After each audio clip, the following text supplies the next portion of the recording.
Hello বন্ধুরা, তোমরা সবাই কেমন আছো? নিশ্চয় ভালো ভালো থেকো সবাই। ঈশ্বরের কাছে এটাই প্রার্থনা করি।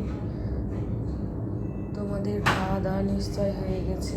দাঁড়াও, খাওয়া দাওয়া নিশ্চয় হয়ে গেছে। দেখো, আমি তোমাদের সামনে খাবার নিয়ে চলে এসেছি। ডিনার অনেকটাই রাত হয়ে গেছে, তো দেখে নাও কি খাবার।